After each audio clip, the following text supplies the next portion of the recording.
you? That is the theme of this session. How am I? That's what I would like you to ask yourself right now. Have you done so already today? Have you checked in with yourself and thought about how you are? That's physically in your body. Any aches, pains, sensations? And how you are mentally in your thoughts and your emotions.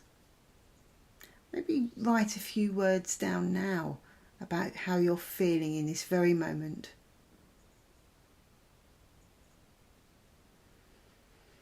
I'd like you to do this on a daily basis.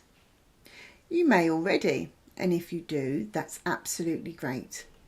But I'd like you to do it morning and night. That will be a check-in in the morning, which is first thing in the morning, as soon as you wake up, before the thoughts of the day spill into your head. How am I? And last thing at night, I'd like you to do the checkout. How am I? How am I feeling before I go to sleep? When writing this down, I'd like you to use up to 5 words. Just words, not paragraphs. We're not trying to make this into a big, long-winded exercise. It's just short, few words. And those words are to be how you are physically and mentally. So it could be that you feel achy, that you feel tired, that you feel lethargic. Could be that you feel upbeat and content, or sad or angry. Think about how you feel. It's a really important factor, because if you know how you are, you know how much you can deal with in the day. And if you're not feeling so good, you can actually recognise it in the moment and do something about it. The other thing with this exercise is that it will show you how you feel from morning to night, night to morning. And you'll have your own log then of how you felt in the morning. If that was good, and then in the night time you're not so good, what happened in the day to change your mood? And vice versa. If you felt bad in the morning, in one way or another, but you felt good at night, what happened to bring your mood up? Take notice of how you are. So looking at physical energy, we can think about going for a run or doing some cleaning, for example. How we spend our energy doing those things depends on how we are mentally up for doing them and how we're physically up for doing them as well. So if we really enjoy cleaning and we really enjoy running, then we will be putting energy back into ourselves as we go along. Plus, there's a payoff at the end, particularly with cleaning, because you get to see a clean house. If, however, you do not like those tasks, cleaning, running, whatever, you may exhaust yourself mentally, gearing yourself up to do it. I don't want to do it. All the internal dialogue goes negative. And so you won't feel like doing it. It will be a big task to you. Therefore, it could be physically and mentally exhausting. Plus the payoff at the end, even the clean house, doesn't quite make up for all that doom and gloom over doing it in the first place. So that's just a couple of examples about how we can spend physical energy and how we might get energy back from doing it if it's something that we like or something we've got a good attitude to. Because if we can change our attitude to things in the first place, the task becomes easier and the payoff becomes better. So mental energy. Where do you spend your mental energy?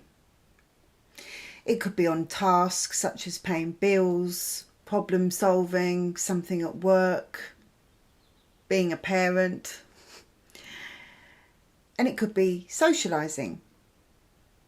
Now, our attitude towards certain tasks that require mental energy will also determine, in part, how we get on in that task and how much energy is used to do the task.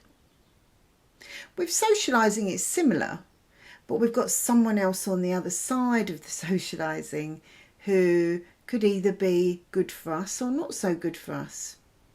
They could be a drainer of your energy, be the one who talks and you have to listen, or they could give back to you by being equal and replenish your energy for you, give you the feel-good factor.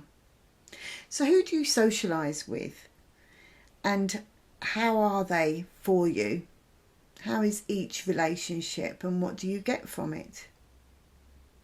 Now, I'm not going to go into too much detail here because it's not to look at the relationships themselves. It's just looking at where you spend your energy so that you can tweak things a little bit to make sure that you're looking after number one. So how can we replenish our energy? We've talked about what we give out, but how do we get our energy back in? Mentally and physically, again. We can get energy from other people. We can get a feel-good factor from others. We can get gratitude from others.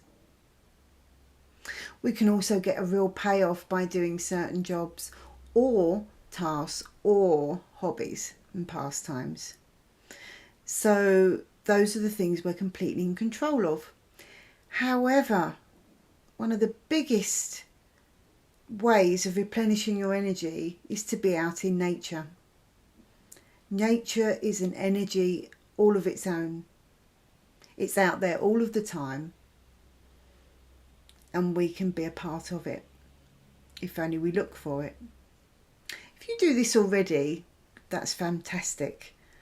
However, if you don't, why not take a walk in nature, or sit on a park bench, or just observe the nature that's around you, the sounds that you hear, the things that you see, how it feels, the warm sun, for example, or cool breeze, and the smells of nature. The only thing I haven't mentioned here of the 5 senses that we have, if we're lucky enough to have all 5, that is taste. But we can taste nature because we can eat fruit and vegetables, things from the earth. And let's face it, the more fruit and vegetables that we eat, the better we feel and the more healthy we are. Nature has everything to give us. And we don't need to interfere with it, but we can take our energy from it. Why not think about how you can get out into nature a little bit more if you don't already? Lastly in this session, I'd like to touch on how we can use brain power to overcome some physical feelings. When we feel something in our bodies, it's a somatic feeling. When we have negative thought patterns, internal conflicts mentally, we may have an effect on how we feel physically. If we're negative in our mind, we can transfer that negativity to our bodies, and vice versa. If we're positive in our mind, we can have positive effects on how we feel in our bodies. This means that if we use positive manifestation in our minds, we can feel better physically. If we use negative manifestation in our minds, we will feel more negative physically.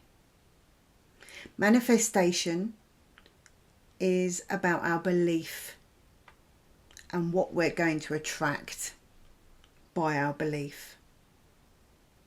So, if we feel that everything's going to be great, we're going to be uplifted physically and mentally. If we think everything's going to be bad and go wrong and we catastrophize, our body will be affected by that. We may be anxious.